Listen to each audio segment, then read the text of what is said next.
Hello， 皆様，こんにちは，KTです。繼上次呢，影片呢跟大家分享，就是北海道秋冬接下來10月、11月、12月的穿搭之後呢，接下來呢，今天呢我們要再來分享那1月、2月、3月這3個月的這個穿搭。沒錯，今天呢影片一開頭就是要來介紹接下來下雪可能會穿到的雪靴啦。然後我這次呢剛好也要開箱了，就是我今年呢一樣的去醫用這邊呢。又買了我今年的新的雪靴啦，所以等一下跟大家開箱。在今天開始呢介紹許多 item 之前呢，我覺得我要先來感謝一下大家的支持，因為我上次的這個影片呢獲得了不錯的回響，然後有一些帶貨呢都還不錯，真的是要感謝大家。目前這幾雙呢都是我在家裡本來就有的雪靴，然後有一些呢，雖然我們之前的影片都有開箱過了，跟大家說一下，雖然說我上次的影片說大概12月左右可能才會下雪，但是我有提到每一年的天氣真的是都是不太一樣，像今年真的有點莫名其妙，差不多到10月底有一些地方就已經平地就開始下初雪了，但是它可能下了也是會融掉那種，所以就是它大概每一年的天氣都不太一樣，它什麼時候呢會突然下大雪、積雪呢？那也是不太確定。我們就姑且預計呢，可能11月底或12月初之類的。常常呢，最常被問到的問題呢，就是我冬天來北海道玩，我一定要買雪靴嗎？我可不可以拿我家裡的雨鞋什麼來代替？答案是不建議，因為畢竟雨鞋呢跟雪靴真的是不一樣的東西。很多雨鞋呢，雖然它表面上呢可能都是有防水，但是它鞋底呢大部分呢都沒有防滑。像這一雙呢是在醫用這邊買的，然後它這一雙呢是北海道牌子的雪靴，你看它的這個鞋底，這個就做的不一樣啦。它下面呢真的就是要專門就是用來走雪地用的，然後下面都有一些凹槽、凹凸的一些設計，還有甚至。何況它下面呢，還有做了一個這種鉚釘扣的設計，這個呢是可以 on 或 off 的。這個呢就是特別走在呢很多有一些冰面，大概1月、2月那個天氣那時候很不穩，有時候白天突然出個太陽，然後那個路上的那個積雪呢都融化，然後它到傍晚呢又突然那個氣溫降低，它又結冰。今年呢大概1月、2月的時候，札幌那時候真的有幾天那個路上的那個冰都融化又結冰，真的超級滑。有來玩的話，大家應該可能都會看到。為什麼建議呢？來這邊冬天來這邊玩呢，還是要買一雙雪靴呢？因為包括你這個表面呢，這要防止雪跑進去。還有包括它有一些雪靴，它裡面呢都有做一些這種絨面的、保暖面的，可以讓你的腳呢裡面有點保暖。還有包括鞋底的防滑很重要。那有一些人常常冬天都要來北海道玩嘛，你買好一點的雪靴，搞不好你都可以穿個1-2年之類的。這兩雙呢也是北海道的牌子，它是小樽的品牌，是Daiji Gommo。這一雙呢是阿明的，這一雙呢是我的。這兩雙呢，這個可以就是說我們道明在這邊生活，常常呢要出去除雪啊，類似一種工作或作業靴。然後看它裡面的這個內層呢也是做的蠻厚的，它這邊呢有一個束口袋，這邊可以豎起來，然後防止雪跑進去。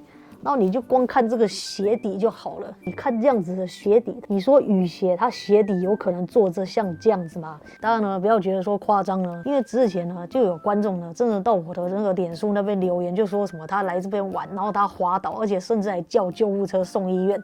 我真的是聽過非常多，而且像小樽那邊呢，它就是很多上下坡啊，就是很多它路呢都這樣子上上下下，包括是本地人，他們有一些人都會滑倒了。然後像我秋冬有時候呢又想要穿比較時髦的这種長靴，像這也是冬靴，這一雙靴子呢是 Vivaia 的，他們家環保鞋做的非常的可愛。但是呢，他們這個冬靴呢，說真的，它這個鞋底的這個設計，雖然它也是有防滑，但是這個呢，對於北海道的冬天，我得說老實話。這個呢還是稍微呢是容易滑的。有時候呢，好，如果說你真的是不想花個預算，然後再買雪靴的，你又想穿自己好看的鞋子的話，像這個呢，這個也都是在醫用買的。這個呢就是可以讓你穿脫在鞋子上面的這個雪爪，這個才1200日幣。然後呢，它也有分大小，套下去套在你的鞋底，這樣子比較不容易防滑。但有人會說，一直在那邊穿脫很麻煩。當然不是叫你全程就一定要一直都穿着這個雪爪。比如說我這個是打個比方，比如說你走到有一些路面，真的有一些融冰很滑，你簡直就是寸步難行，你可能走個幾步就可能會滑倒，那時候你就可以拿出這個，你放包包裡面放個這個保險，就拿出這個雪爪穿在鞋子上。在哪邊看到好像有日本人說什麼日本人不會穿這種雪爪，這個看起來很好笑。但是那我就想問，那為什麼日本的賣場要賣這種雪爪？那代表說還是有人需要，不是？還是有人怕滑倒，他們自己本地人都會滑倒了。像这個我套給大家看，它這個呢就是這樣子，一下子呢，說真的，我覺得不會蠻不方便的，就是這樣子套在你的鞋底。但是說好，那你不想要雪爪在那邊穿脫很麻煩，那你就是買一雙比較好用的雪靴，好走路，讓你不會那麼滑。OK， 那接下來呢要來開箱我今年買的這個雪靴啦。我一樣呢是在醫用買的，雖然說呢，其實呢我已經跑遍北海道真的很多鞋店了，可能大家都看過了什麼 Shoe Plaza 什麼一堆的那个鞋店，還有 ABC Mart 我都去了。但說真的，我真的跑了很多鞋店，醫用的種類真的令我比較意外的，醫用他們賣的還算是比較齊全的。這就是我今年買的雪靴。它是 North State， 它是北海道的品牌哦，我已經查過了，他們是札幌的公司。我真的看來看去的，我現在應該目前呢穿到呢令我比較滿意的，應該就是這一個品牌。像我去年呢買的這一雙雪靴呢，這一雙呢也是他們家的。然後看它這個就是包括它這個鞋底，我發現呢他們的鞋底的設計呢跟他牌比較不一樣。我去年買的這一款已經7000多日幣。今年買到8600多日幣啊！我其實一開始我真的是沒有預計我要買這麼貴的雪靴的，我真的是我真的一半也是為了要開箱給大家看，真的全網看過去，而且我還是外國人這麼認真的介紹他們北海道 local 在地品牌的，應該只有我吧。雖然就是這是老王一下，因為這是阿明跟我說的，阿明跟我說，像日本的他們年輕人的話，他們比較少會逛這種賣場買這種 local 品牌，他們很多呢都會去選那個，我就不要講得太清楚了，就是什麼臉的品牌，這個字母開頭跟這個一樣，反正大家可能就知道。但是我覺得真的像這種東西，我會覺得我更想要選他那種 local 的那種在地品牌，他們一定是更了解這邊的地理嘛。等一下還要介紹衣服單品，大家要看到最後。OK， 還蠻可愛的吧，還是一個很可愛的設計。像我去年買的這一款是黑色的，但是表面說真的也是有點髒的。那我今年呢買了一款藍色的雪靴的話呢，我都會選這種，就是一個這種比較素面的，我不喜歡有太多那種花樣，什麼一堆綁帶、什麼鞋帶什麼，因為這樣子的雪靴你比較耐穿，你比較耐搭衣服。這個雪靴呢，它其實是男女款都可以穿的，因為它這個雪靴我去買的時候，它有 M， 然後還有 L， 然後還有 XL， 甚至有2XL 的 size， 然後我是買最小的 M。然後我們直接來看它靴底的這個表面了，它這邊也有寫 waterproof， 就是表面的靴子的表面呢有稍微防水。而且它這一款呢，今年出了這一款了，它鞋底的設計又不太一樣了，我們來看一下，當然跟這一款呢又有點不太一樣了。鞋底菱形的這個防滑，他們說是嘎拉斯繊維，他們做的是一個玻璃纖維防滑面哦。這一雙呢就是買8600多日幣啦。然後它這個品牌是叫 North State， 它是有防水3公分呢，跟防水3個小時。那上面這個雖然是日文，這個呢是針對呢它路面呢有一些 ice 棒呢，就是有一些冰面設計的這個防滑鞋底，這個是蠻特別哦。就是說它上面這邊看到一塊一塊菱形，這個是玻璃纖維哎。我穿他們的雪靴到現在真的是完全沒滑過。當然了，雪靴是一部分，但走路還是要小心了。像去年呢，它這一款呢，它這個裡面的這個內襯呢，它是比較薄的，是只有稍微絨面的設計。然後像它今年呢，我今年買的它這一款呢，它裡面呢完全是整個是一個加厚的，像這樣子的內襯呢，就可以做到腳部的這個保暖。還有包括這個鞋底，你說像這樣子的雪靴，它跟雨鞋會一樣嗎？好，大家，那我們介紹完雪靴啦，接下來呢就是這個穿搭的部分啦。而這次呢，我也會主要分享，就是1月、2月還有3月的這個北海道冬天的穿搭。北海道的秋冬呢，主要就是10月到3月呢這6個月的區間。而我之前呢也有跟大家分享過呢，就是我參考了一下過去呢往年的一些天氣的一些氣溫資料，然後這邊是主要以札幌為主。當然呢，每年的天氣呢都不太一樣，所以呢這個呢只是預測而已。然後如果大家呢，如果說你的行程可能要去到道北或是道東，像緯度比較較高或是戶外的地方，那建議呢就要更加強的做好保暖。而大家呢可以看過去，主要呢最冷的这个月份呢，主要也就是集中在1月跟2月这2個月。通常呢這2個月呢雪也會下得比較多，然後積雪也會蠻深的。那通常呢是12月呢到3月這個區間呢都會有雪。所以建議呢是12、1、2、3月這4個月呢，最好呢是要準備雪靴比較好。而接下來呢，我就來展示一下我今年的一些新的穿搭給大家。而主要的重點呢，還是圍繞在以這個3層的穿搭為主。然後第一層最重要的就是這個吸濕排汗的發熱內搭層。而其他中層的保暖層，還有第3層防風防水層的，我們可以再根據天氣跟環境的變化，還有個人的耐冷程度呢，去做一些調整。而我先說，我今天呢會分享到的一些 item 還有品牌呢，這些呢主要是因為我自己也有在穿，跟我喜歡的品牌等。當然呢，每個人呢都有不同的品牌喜好跟考量等，所以呢大家呢也是可以做個參考。然後也可以自由呢去選擇其他的衣服來代替之類的。首先，我們就先來介紹最重要的第一層底層發熱衣的部分啦。發熱衣與其說發熱，比較重要的是把身體的熱鎖住，不要散熱失溫，但同時又可做到吸濕排汗透氣。而之前呢都有一直開箱台灣製的 MIT Sedo 發熱衣，他們有2款厚的跟薄的。而我身上這2件，包括上衣、褲子，都是厚款 Extra Warm Tech 的。特別是12到2月這3個月，還有3月初時，建議呢都是穿這款厚一點的。而他們家的發熱衣主打就是33% 天絲纖維，天絲呢是從木漿中提煉出來的天然纖維，然後非常的親膚透氣，也有絕佳的親水性跟吸濕性。與其呢我來推呢，也可以看看台灣的網友看法。PTT 呢，有人是說穿了他們家的發熱衣7年呢都沒有變形，一樣保暖好穿。也有人說呢，比 U 加好穿，保暖又不悶。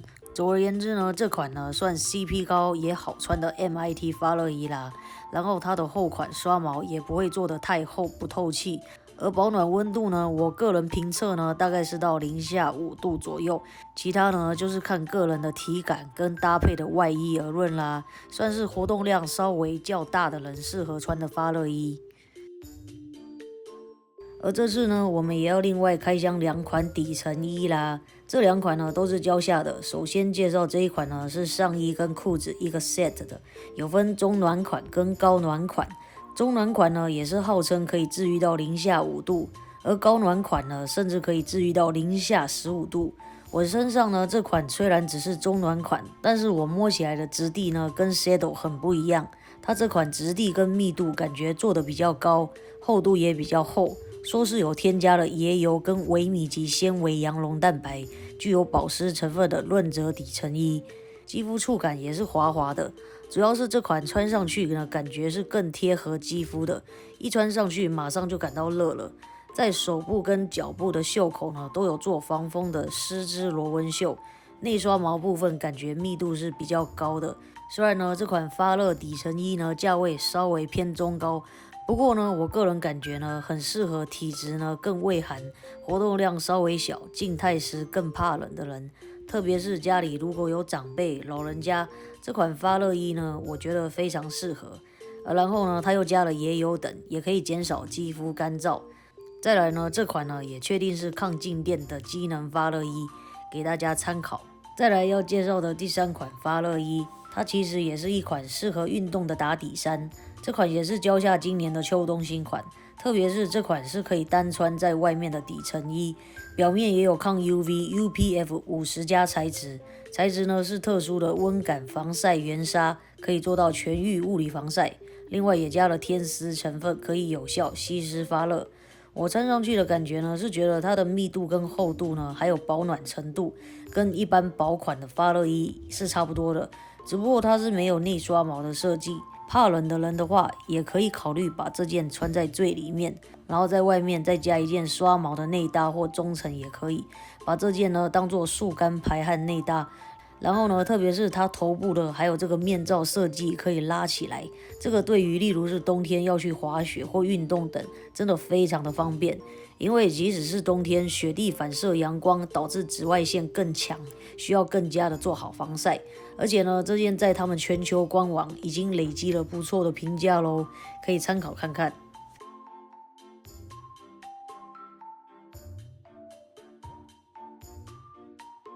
好，那接下來就來示範冬季穿搭第一套衣服啦。這套的話，基本上12月、1月、2月一直到3月初都合適。特別是1到2月比較冷，出門去平地逛街，怕冷的話，就會像這樣包緊緊啦。這樣的穿搭的話，我評測大概可以耐到-10度左右。因為是平地，也不是要去到什麼山上湖邊，還是可以穿上拍照好看的大衣。我身上這件是 Estir 的，他們的大衣剪裁很好看，厚度也很夠。最裡面第一層也穿上了比較厚的發熱衣褲 Saddle 的。因為都有穿內搭褲了，所以也可以穿牛仔褲沒關係。我聽到有人說北海道冬天絕對不能穿牛仔褲，我是覺得沒有那回事啦，照樣可以穿，但注意選擇呢比較軟一點或厚一點、有刷毛更好的牛仔褲。而這件也是 Estir 的牛仔褲，稍微厚，面料也不會感覺硬硬冷冷的。而中層的話呢，可以看個人怕冷的程度。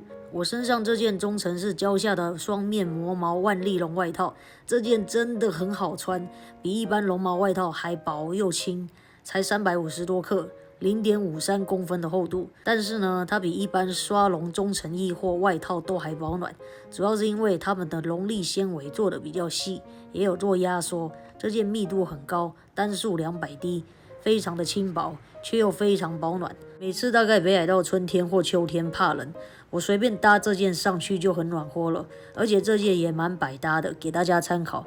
而其他標配呢，就是毛帽、圍脖、手套等配件那些啦，可以依照自己的喜好去做替換。再來請阿敏示範這款男士穿搭。主要也是12月到3月的平地冬天逛街穿搭。由於呢，它的活動量也是偏大，經常走來走去，所以看起來呢會以輕便為主。第一層呢穿的是蕉下的中暖款發熱衣，已經可以抗到-5度。而中層呢是一件簡單的長袖上衣，而外套呢也是蕉下今年出的男士新款立領氣絨服。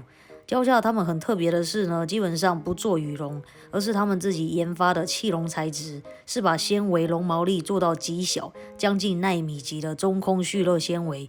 而今年呢，還增加了火山熔岩荔枝等，保暖程度呢約等於800蓬羽絨。簡單來說呢，就是科技絨啦，密度非常的高，把它做壓縮，減少空氣的流動，所以可以說呢是比羽絨薄，卻又更保暖。所以呢，其實穿衣絕不是穿得越厚越膨大越保暖，你密度做得不夠呢，有縫隙，冷空氣一樣灌進來。而蕉下呢，真的是把他們的衣服呢，充分運用了很多黑科技。而這件外套單穿呢，抵禦溫度呢是大概5到15度，也具有防風跟防潑水等的機能。搭配內搭發熱衣褲等，我評測呢約可抵禦到-10度。不過穿衣很多呢也是個人的體感。他個人的話呢是認為平地穿搭的話，這樣穿就非常保暖了。然後其他呢可以再增添一些保暖的小物配件等。接下來是冬季的第二套穿搭，而這款穿搭呢主要是12、1、2月到3月初。而如果呢你是要去到海拔高一點的地方，如旭岳、黑岳等。而北海道呢也是有很多山，還有湖泊靠海之類，例如呢常聽到的道東珊瑚、東野湖等，還有如果你是要去搭破冰船等。因為戶外郊區呢通常呢又比較冷，甚至呢有些人要去滑雪，那我就建議穿比較機能一點的戶外防風防水外套啦。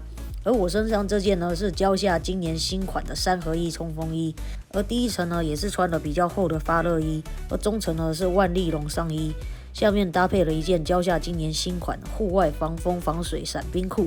而這樣的穿搭呢，個人評測呢大概耐到-15度左右，幾乎沒有問題。雖然呢，之前也有跟大家開箱過，我大概從去年開始就接觸了蕉下的衝鋒衣。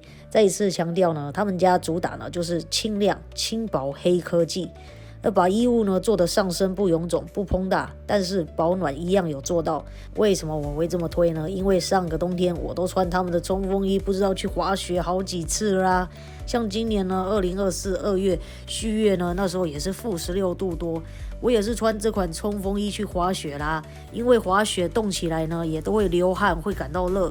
後來呢，我甚至比較少穿很厚重的雪衣，都穿這件去戶外滑雪之類。就是這件呢，它也是很保暖，然後又輕又透氣啦。而這款衝鋒衣呢，它是2件一套的，外層呢是一件防風防水外殼，而內層呢是可拆卸、可用洗衣機洗的氫氣絨衣外套，等於是一衣可以3穿。而去年的款式呢，防水指數約13000 mmH2O， 而今年的款式呢，一下子拉到了19210 mmH2O。不要廢話，我直接把它拿去洗手台試就好了，水一整個用沖得下去。我看到呢，它的水的確是透不過去的。而各位要知道，防水跟防潑水是不一樣的東西啦。很多外套也號稱有防水，但是有些呢只是防潑水，而不是真正可以做到防水防透濕。而蕉下他們的衝鋒衣呢，都是有做到真正防透濕的，而他們的價格呢，也比市售更多國際大牌稍微便宜一些。但也不是說就便宜到不行，很奇怪可疑的價格。這種東西呢，建議大家呢還是不要太撿便宜，畢竟呢1分錢1分貨。而在接觸衝鋒衣之前呢，我也是大眾款 Gore-Tex 羽絨衣等的信奉者啦。但是蕉下呢，的確是打破了我以往的觀念。他們自研的 Jet-Cro 加氣絨材質呢，也是有拿到專利的。今年呢做到了 3.0 版本，奈米科技絨，密度高，空隙小。今年呢，添加了火山岩粒子，有红外線升溫6度，可以吸收陽光等的能量。而這件衝鋒衣呢，包括內層的保暖係數呢，來到了 CLO 值 2.6。什麼是 CLO 值呢？這是實際有的數值。例如說呢，蓬鬆係數850加的羽絨大衣 ，CLO 值呢大約是 2.53。所以呢，你就可以想象它大概是多保暖。而這是商品實際公測過的。何況羽絨衣呢，又蓬又大，上身又臃腫。講那麼多，因為這是我個人穿過的啦。我的評價呢，就是完全不輸 Gore-Tex， 就連我家那件比較舊的 Gore-Tex 水都會透過去了。而男款呢，我也請阿明展示一下。而這件呢，不只是防水防透濕，它也有防風 1.6 MNS、防磨耐污等。特別是呢，因為蕉下他們是做防曬起家的，衣服表層呢都有做防曬 UPF 50+機能，帽子部分呢也有黑膠防曬帽檐。我們連重量都測量了，男士這整件也就快900克，不到1公斤。而其他配件、保暖小物等，大家一樣可以依自己的需求去做一些搭配。接下來呢，是今年我們全新介紹的一款極寒暴雪終極穿搭。而這款呢，除了抵禦北海道1到2月極寒大雪天氣之外，其他呢，像是如果你要去看極光、冰島什麼啦，旅行都很適合。我真的不得不再度誇獎蕉下啦，實在是非常有 sense。因為蕉下呢，不僅今年呢再度提升了衝鋒衣的性能，甚至呢還新推出了這一款長款的防風防水衝鋒衣。對，你沒看錯，長款的2件式。它牌呢真的是非常的少見，有呢也可能就單件式的長版羽絨外套，而這件呢一樣是2件式戶外3合1衝鋒衣，特別是這件的氣絨填充比較高，一下子呢又把克羅值呢提升到了 3.8。而由於呢他們也是深圳的公司，像內地呢還有西藏、哈爾濱、新疆呢等這種高原極寒等氣候更惡劣的天氣都有。而這件長款衝鋒衣呢，完全呢就是為了如此來打造。這件單穿呢，已經可以耐寒治癒到-20度，何況呢，我也有穿中層、內層發熱衣等。而我10月穿這樣呢，在室內已經快中暑，保暖程度呢，請大家自己想象。而由於每個人體質呢體感不同，而我也不敢跟大家掛保證，到底實際可以抵禦到幾度。但我敢說呢，主要抵禦北海道冬天1到2月稍微惡劣一點天氣，例如平地、戶外、山湖海啦、下大雪啦，幾乎沒問題。當然呢，你不要跟我說你一整天暴雪都要待在外面。由於我們出去旅遊進進出出，還是會想要穿得輕便點、透氣、好脫卸。而這件2件式穿搭呢就很方便，你一進到室內呢，看你是要脫外殼還是連着一起脫都可以。重點是呢，他們的剪裁真的很好看。這件呢看 model 穿真的很正。而像我體重呢60多，因為考量到長度，所以呢我選了 S 號。像我這麼胖都可以穿 S 號。但是看起來呢稍微合身了一點。而如果大家裡面呢要再穿其他比較厚的衣服呢，身材如果跟我差不多的話，其實選 N 號也是可以的。而它這一件呢，防水呢一樣是19210 mmH2O， 防透濕呢也有12600，有5級的防風耐磨。如果呢不是太怕冷的話，內搭氣籠也都可以拆卸，看你是要拿絨毛中層啊或外套來換搭都可以，非常的輕便保暖。而這一件呢，目前雙11有做活動的話，可以下殺1萬元以內啊，可以把握一下。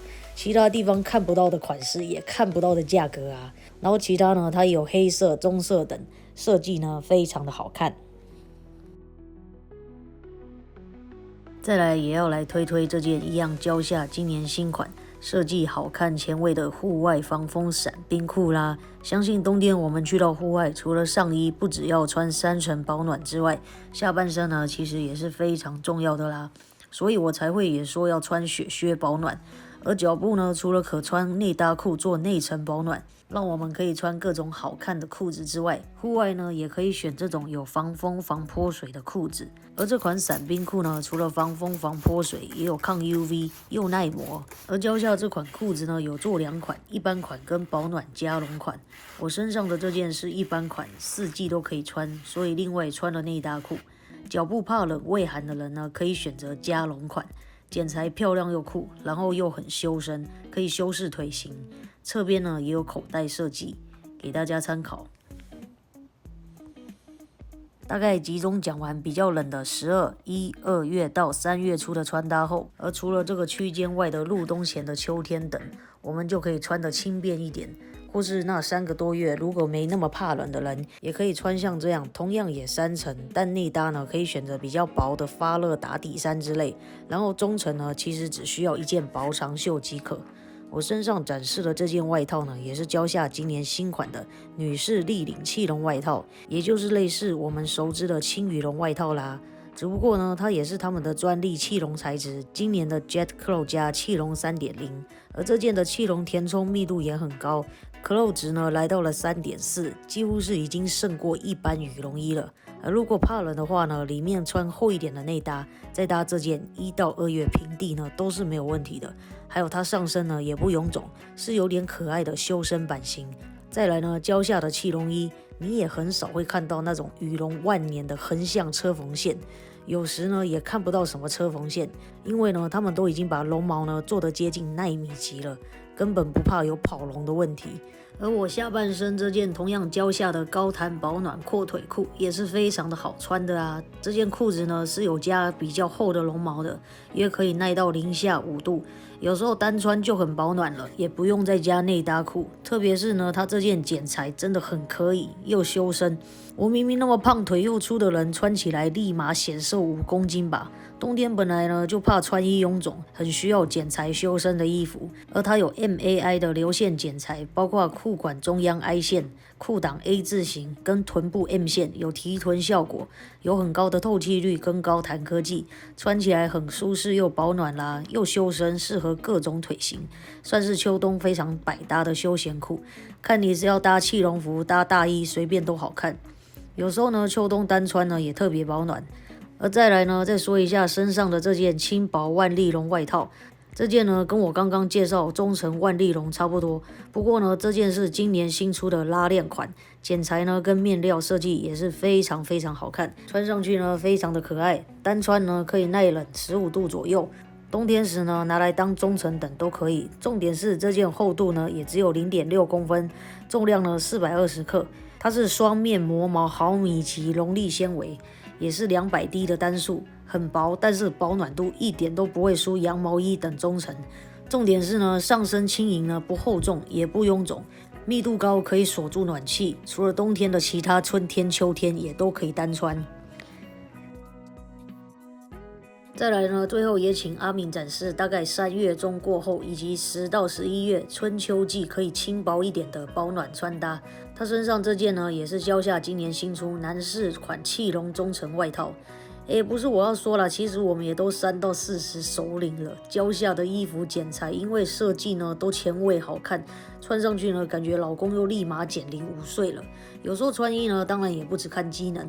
剪裁、修身、設計，穿起來好看也是重點啦。而這件呢，剪裁縫線呢，一樣沒有羽絨的萬年橫向線，它們的裁線呢，都是偏向流水圓形的，很修身。左右2個大仿佛哆啦 A 夢的大口袋，增加了一點實用性跟俏皮隨性感。而這件氣絨外套呢，單穿呢也可以抵禦到5度左右。這件呢也是今年的氣絨 3.0， 可漏值 2.4， 保暖程度呢大概剛好是800蓬羽絨。他們所研發的這種氣絨呢，回潮率 0.4%， 比羽絨呢還抗潮抗濕冷。重點是他們所有氣絨服外套都是可以用洗衣機機洗的，這點實在是太方便了。而阿明身上其他的配件如毛帽、圍脖、襪子等，大家呢也可以自行參考搭配。OK， 我們差不多呢已經講完了我這個示範穿搭的部分啦。接下來呢還是分享一下，像我今年呢接觸到一些新的一些保暖小物呢，不外乎呢也就是大家知道的那些啊。這個是之前我都有的款式啊，這些是一些毛帽之類，有 Workman 的，還有在日本ION買的。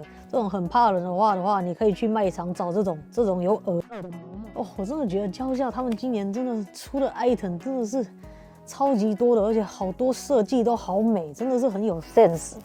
他們今年呢出了一個我剛才有帶到的這個防風頭罩，哇！它這個頭罩呢，它整個呢就是取代了一個毛帽，還有耳罩，還有你圍巾的部分，整個呢就是全防護。他們這一是一個全防護防寒帽，這邊呢甚至有面罩，可以防止風灌進來。這個呢，我有去滑雪的時候呢，我這個可能。我如果那時候下大雪的話，我外面可以戴安全帽，這種帽子可以戴在那種滑雪的安全帽裡面的。這個面罩還可以這樣子拉下來，像我很多設計真的是不輸國際大牌欸！天哪，他們這邊還有這種拉繩，這個拉繩可以這樣子拉起來，這邊呢就可以束緊一點。它這個呢是叫做巴拉克拉法帽。這個呢，聽說是很多韓星呢也喜歡戴這種防寒的帽子。它這個呢可以防到-5度，它裡面呢是有235克的這個高密度搖粒絨。那像我們之前呢都已經介紹過，他們家呢就是出很多防曬的帽，他們連今年冬天真的是太厲害，像這裡面都是有絨毛的。然後它這個上面呢，它這個表面呢也都有防潑水。這邊還有好可愛的一個拉繩哦，這件帽子真的是搭配這個外套下去，這個整個自己就變成了一個小雪人的感覺。像因為帽子呢，有时候就怕被風吹走。它這個帽子呢是氣絨材質的保暖飄帶漁夫帽，這個呢也可以防寒到-5度，然後表面呢也有做原紗防曬 UPF 50+。表面也有防潑水跟防風，不要覺得冬天就不用防曬，冬天也是非常需要防曬的。像我之前一開始我去滑雪的時候，我就是完全不知道，我這個頭啊這邊面部我都沒有做什麼防曬，去滑個雪之前的滑雪整個都曬傷。再來啦，當然也有手套啊，不外乎就是那些啊，大家也都知道了。然後還有說滑雪的時候，像滑雪的時候呢，最好要戴这種防風還有防水的這種手套。這種手套呢，在日本的運動用品店呢都有賣的，這種像饅頭一樣的大手套。Workman 幾乎每一次都要介紹的，今年的出了圍脖，他們其他的一些穿搭，我覺得有待保留，就是他們有一些衣服的感觉消耗磨損是蠻快的，但是他們家的圍脖呢，真的是就是反正就便宜又好用。像他今年出的這個是有防風的一個圍脖，有時候冬天呢真的懶得圍圍巾哦，我就隨便一個圍脖這樣子，直接就這樣子套上去。真的是非常的方便又保暖，然後還有像這種保暖的比較機能的襪子，這個呢，只要的這個在日本的運動用品店呢也都買得到。這種怕冷的話也可以穿襪子，就反正就是一些保暖的小物啦。那這是影片的最後呢，還是呢要持續呢來推一下蕉下杯那樣的這個品牌。喂，我真的覺得今年他們品牌做的一些秋冬的新品，他們的設計剪裁實在是太漂亮了！我接觸蕉下這個品牌到現在，他們很多這個穿衣的一些風格還有概念呢，真的是很多很顛覆我以往的概念。他們主打的就是輕量、輕薄、好穿搭、上身不臃腫，還有包括他們的設計呢，隨便穿一件真的是你視覺上顯瘦修身之外，連視覺年齡也會減。蕉下這個品牌呢，成立於2012年。然後一開始呢是因為一隻小黑傘，然後就爆紅的。然後之後呢就做了很多防曬的一些用品，像防曬帽啊，還有防曬穿搭之類的。他們在防曬這方面呢已經是全球領導品牌。然後呢接下來呢，他秋冬的一些防寒單品呢也是運用了很多黑科技，然後他們一些設計剪裁呢，真的也是非常顛覆以往這種冬季保暖衣服既有的形象。像他們的一些剪裁呢，你很難看到。像我就說他們家呢基本上也不做羽絨的，他們家的一個氣絨材質的很多一些設計跟剪裁，基本上你是看不到那种一橫一橫非常誇張的風險。像我知道大家呢都是非常愛比較的，有時候的確我們是要做一個無情的消費者。當然呢，因為我經營社群呢，有緣接觸到蕉下這個品牌，但是我也是自己實際呢，從去年冬天呢到春夏呢穿到現在，我是知道他們的東西是真的就是耐穿。像我知道大家都很愛比較，像我们就拿這一件短款的衝鋒衣了。像我之前呢，因為像去年那一款紫色呢，我之前呢那一件呢也都是穿去滑雪，像旭月-16度都已經上去了。之前已經跟他比過了，一開始最初來北海道穿的，這個是在台灣的專櫃買的，非常貴死人的 Gore-Tex 外套。這兩件事呢它其實不能拆線，你就是這樣子合着穿，而且非常的重。再詳細呢哪一排我就不說了，我去查了一下呢，這個牌子呢，這個他們到現在呢還是一樣兩件是這樣子賣，這兩件是合起來的這個 Gore-Tex 外套，到現在他們也是一樣賣快2萬。那這樣呢，他們這邊的這個技術已經走到了非常新的這個氣絨的這個材質，人家一樣做兩件事一樣保暖，但是這一件呢大概已經6-7千，他們自己研發的材質。我個人因為我就是穿起來的實際的感受，完全的不輸 Gore-Tex， 而且又輕，然後更透氣。再來呢，這件長款的衝鋒衣，說真的，我在其他品牌到目前我真的是沒有看到什麼品牌呢可以把長版的外套做到這麼機能的。那就算有，它也一定是比較貴。像這一款呢，我日本朋友呢有被我燒到，但是他現在跟我講說還在猶豫要買臉牌，他隨便拿一件臉牌來跟我比較，我去查了一下。臉牌呢，你要找到差不多這樣子機能、長版、戶外防風防水的，我已經查過了。專櫃呢，起碼臉牌呢也要賣到台幣16000多，而且重點是它那個是防潑水，沒有真正防水。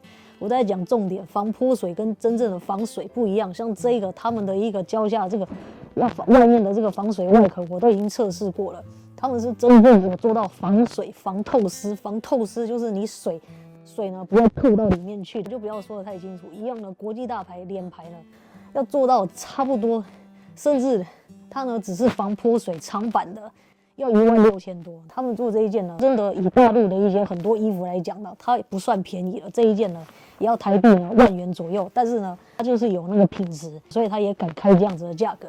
因為我知道大家都是無情的消費者，大家呢也必須要做很多比較，所以我呢就是再稍微來比一下。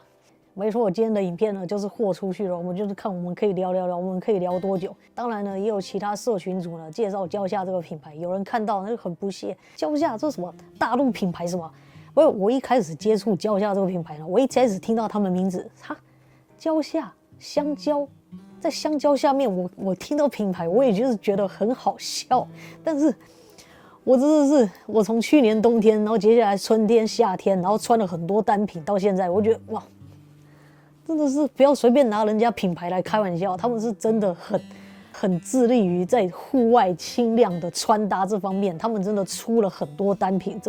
從這邊像秋冬，從這邊看過去，從內搭，從這個褲子防水、防風、保暖的褲子，從中層這個中層非常輕薄的搖粒絨、萬粒絨外套，然後到這個外面的這個很輕便的這個氣絨外套，然後到外面的這個很機能的，不管是長版或是短版的衝鋒衣，他們全部都已經做了。真的，我覺得這些衣服，其實我這個冬天真的是，我这個冬天完全不用煩惱，根本是完全不用煩惱要穿什麼。國際大牌真的很多，你產地一拿起來看，國際大牌雖然說它有那個品牌有那個光環，但是我產地一拿起來看，還是一樣啊。就大陸製造啊，還是一樣，這是沒變啊。他們為了壓低成本，他們還是要找代工啊。因為大家實際去逛，我只是說實話，大家實際去看之後，你產地一拿起來，大陸製造、東南亞製造、越南、緬甸什麼隨便的什麼，他們就是要，因为大家要压低成本。像我們家日本老公呢，他有提過，就是他也有一些自己的想法。他有時候呢，其實看很多，包括日本品牌，他們很多呢，雖然他在日本設計研發，但是很少看到什麼日本字，很多要不然就東南亞字、大陸字。其實他很多呢，他都也是犧牲的那個制作成本，那些工人的那些薪水，他們很多都被壓得很低。我們消費者呢，可以拿到那個東西呢，其實呢，它都是以工人的血汗換來的。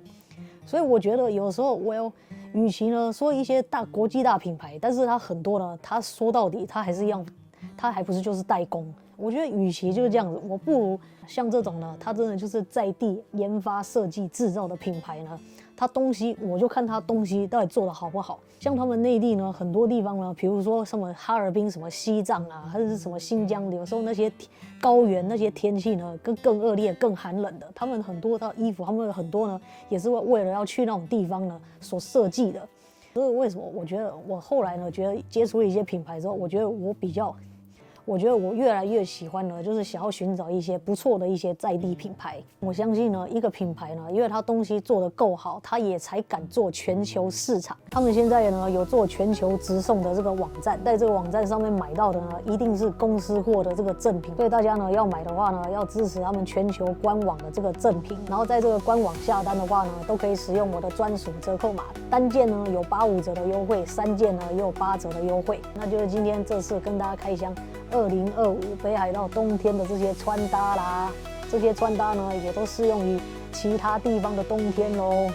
今天影片就到這邊，然後一些詳細的資訊呢都可以看我們影片下方的說明欄的一些更多連結的一些優惠資訊。那我們就下一個影片見嘍，拜拜。